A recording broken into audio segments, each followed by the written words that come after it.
شايفين المنظر ده؟ المنظر ده مش عاجبني، كنت بتضايق منه. دي ملاية السرير، شايفين؟ واحدة داخلة واحدة طالعة. انا بحبش كده، انا بحب الحاجة تبقى مظبوطة كده. شايفين؟ تعالوا نشوف مع بعض تطبيقه. تعالوا نشوف. بصوا حبايب قلبي، احنا كده انا جبت ملاية من على المنشر عشان اوريكم. كده انا طبقتها نصين، يعني قسمت الملاية نصين، وجيب كمان نص. شايفين كده؟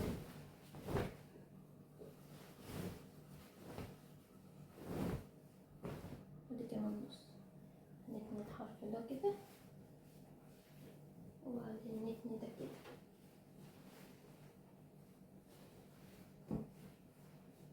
شايفاها كده؟ هنا الكنار هيبقى معاكي هنا في الوش، هقلبها. لو في هنا طبعا الوشاش، اهم حاجه تساوي الطروف كده عشان تطلع معاكي مظبوطه. شايفه؟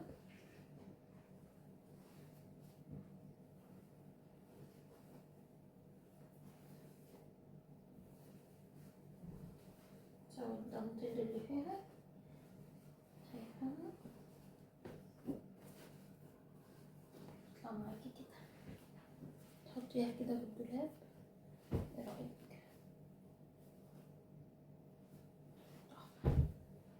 هكمل الكميه كلها، هنزل ده كله،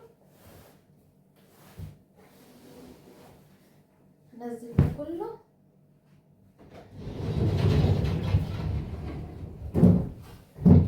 ده كله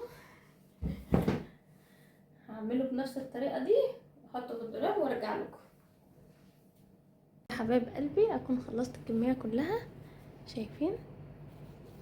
شايفين النظام؟ نظام. شايفين؟ دي بحب بقى اسوي الحاجات دي كلها قد بعضها. وبعدين انا كنت رصام الاول رصتين، دلوقتي بقوا 3. انا عندي تقسيمة الدولاب مختلفة شوية. شايفين؟ نظام. هذا بقوا 3 رصات، هنا رصة وفي ورا رصة. تمام اهو. دي عمولين عراض شوية عشان ليهم كرانيش وكده يعني. ايه رأيكم بقى؟ هنا برضو الفوط هغير رصتها.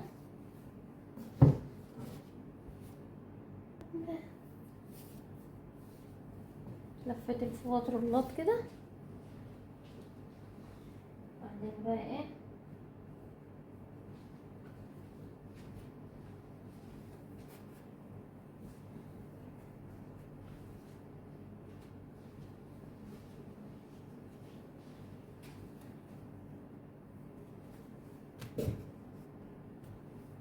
لسه عندي باقي فوط كده في الغسيل.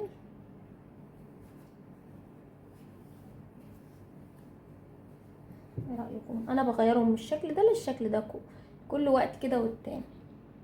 تمام. انا بقى كنت مطبقه غسيل، احط كل حاجه مكانها.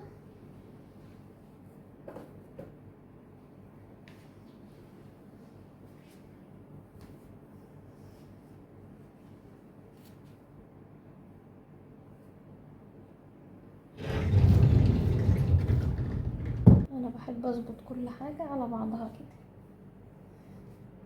انا لو عيني ما شافتش ده كده ممكن انكش الدولاب واطبقه تاني.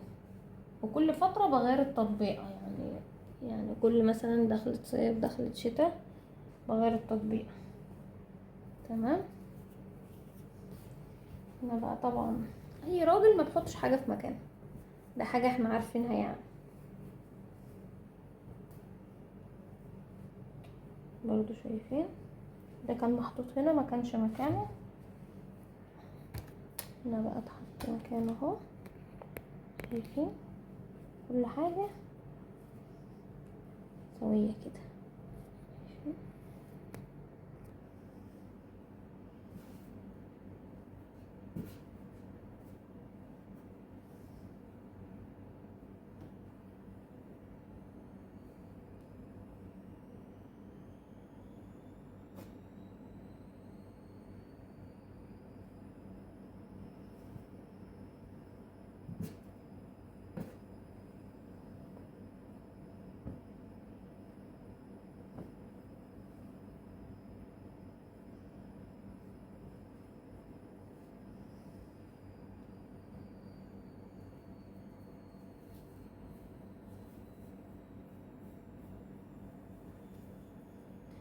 فاكرين دول كانوا بيتباعوا الاول في المصيف؟ يا ريت يجوا تاني والله، كانوا بصراحة جمال جدا، حنينين في اللبس.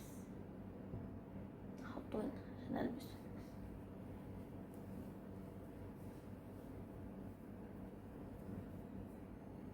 عايزة تطبيقتك تطلع مسطرة، اظبط اللبس، يعني اظبط الطروف، متخليش حاجة مكلكعة، كل حاجة مظبوطة تطلع معاكي احلى من اللي انا بعملها كمان.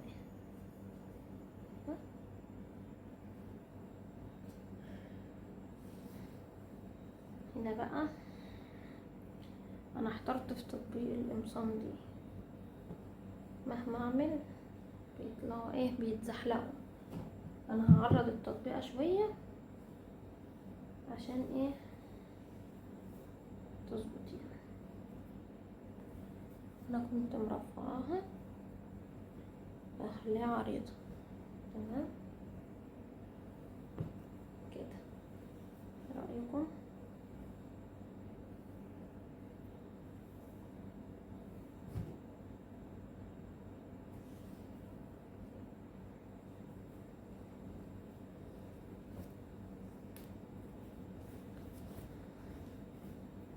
انا دايما بعمل كده، ساعات الواحد بيكون مستعجل، ساعات حاجة بتتنكش منه، يعني مبقاش بقصده. فدايما انا يعني يعتبر كل اسبوع او كل ما بلاقيه اتبهدل برجع اعمل له اعادة تدوير.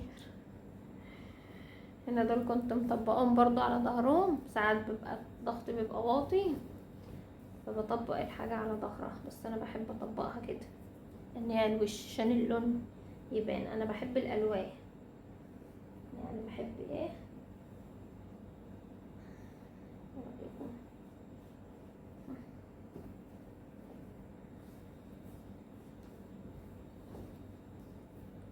هكملهم وارجع لكم. كده حبايب قلبي اكون خلصتهم. تعالى انت مش مظبوط ليه؟ ايوه انا بقى، واحنا اتفقنا ان كل حاجه لازم تبقى مظبوطه.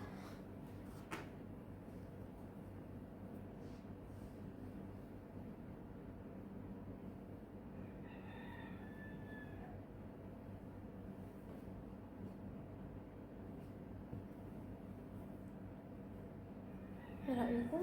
كده رصيت كل الحاجات، كل الالوان باينه قدام عيني، اقدر اطلع اللي انا عايزاه واللي انا ايه محتاجه ان انا البسه. كده الرصه عرضت، ما عادوش هيتزحلقوا، كانوا الاول عاليين هنا كده، دلوقتي اتظبطوا.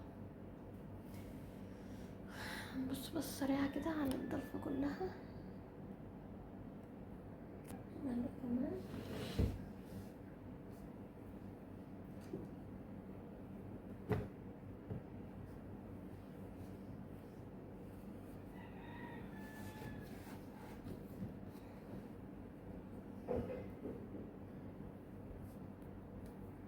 هنا بقى البطانية دي تحت والتانية فوق كده زي ما انتوا شايفين.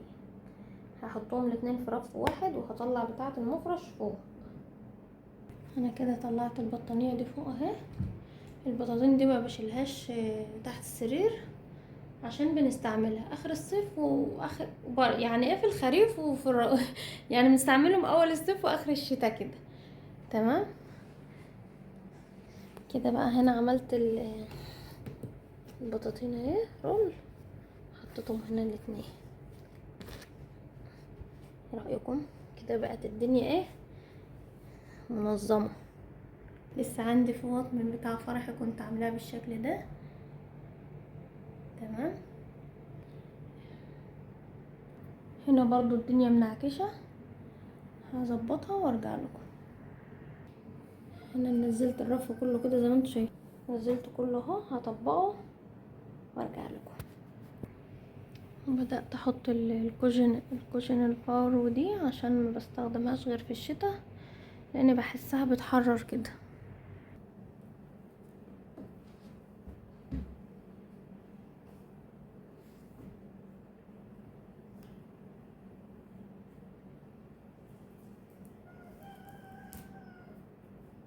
دي مفرش النيش والحاجات لسه عيناها اما نشوف.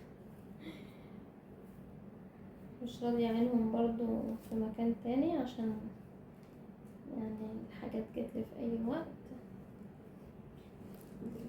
اقدر ان انا اطلعهم واغسل حاجتي وافرشها وكده عشان دماغي ما تتوهش عنه.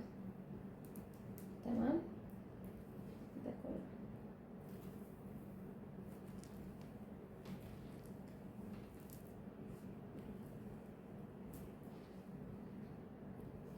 دي برضو مفرش لأوضة النوم، ودي برضو يعني بتاع التكييف وكوشن حاجات رمضان هشيلها برضو ورا كده.